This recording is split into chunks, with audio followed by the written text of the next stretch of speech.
to my colleagues, no, alam niyo naman ako po ay isang konserbatibong mambabatas. I'm a conservative lawmaker. Ika nga kung nasa Amerika po ako po ay isang Republican. I do not believe in liberal policies, particularly on sex education. I'm pro-life, pro-God, pro-family. Kaya on the onset, yan pong sasabihin ko po sa iyo, Daniel, no?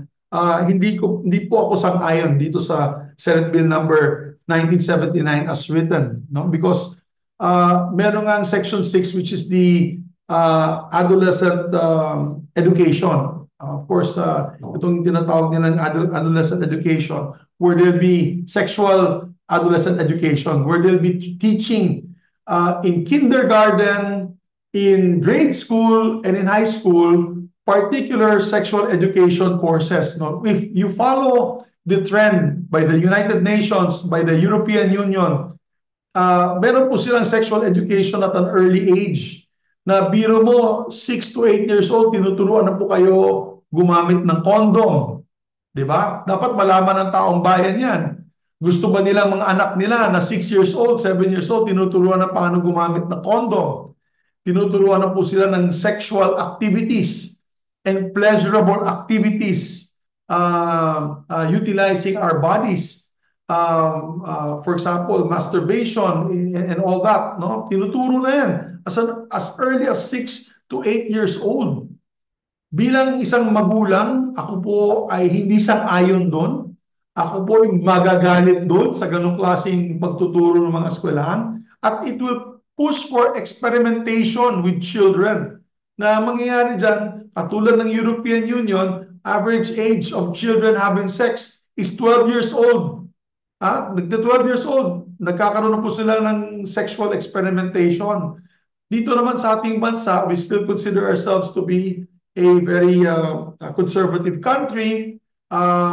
Dito, of course, yung mga nag-experiment on, I think I read a study that in the Philippines, it starts at around 17 to 18 years old, 16, 17, 18 years old. In other words, mas matagal po ang experimentation in terms of age of children dito sa Pilipinas. I want to keep it that way because we're a more conservative society. Pero pag tuturuan mo ng mga bata na 6 years old pa lang, nitong mga sexual orientation, pati yung sexual pleasure, ay nako, talagang magkakaproblema po tayo. Instead of the bill preventing adolescent pregnancy, baka magkakaroon pa tayo ng mas maraming adolescent pregnancy because of experimentation.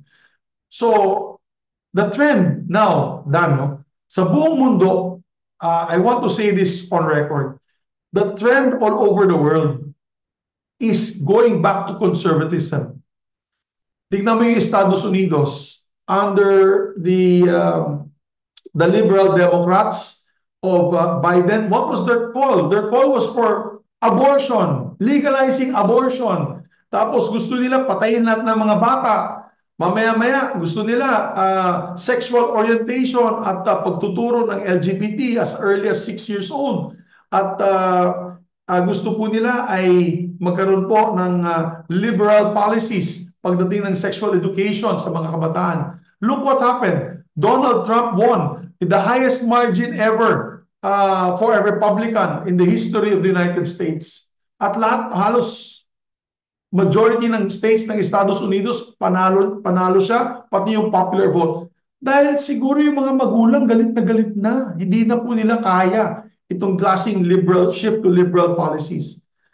In Europe, Italy now has an ultra-right prime minister. Right na, medyo ultra-right na po sila dun sa super conservative na po ang government ng Italy. Yung Austria, which used to be super liberal, is now ultra-right conservative leadership in Austria. Of course, Hungary is the same. And what other country? Canada. Nag-resign po si Trudeau, Justin Trudeau, who has liberal policies as well. Why? Because bugbog ang kanilang liberal parties, yung kanilang left-leaning parties sa Canada. yung conservatives are winning all over Canada now. And that's why Trudeau had to resign kasi kung nanatili po siyang Prime Minister ng Canada, matatalo po ang partido nila at ang mananalo po conservatives in Canada. Kaya yan po ang shift. And ayaw po natin pabaliktad ang ating polisiya dito sa ating bansa. So as a conservative politician, Daniel, I hope I answered your point na tutol ako sa mga provision dito sa Senate Bill number 1979. Sang-ayon po ako, Dan, as a compromise, doon sa mga teenage pregnancy health care. In other words, bigyan natin ng tamang hospitalization, yung gamot, ang mga kabataan na nabuntis. Yan, okay po yan. That can be a standalone measure. Without the education, without the forceful introduction of sexual orientation and sexual education to kids as early as 6 to 8 years old, up to 14 years old. Let us continue with what the DepEd is doing now. Huwag naman natin bulabugin po yan. At wag na natin dagdagan itong ganito mga controversial na panukala.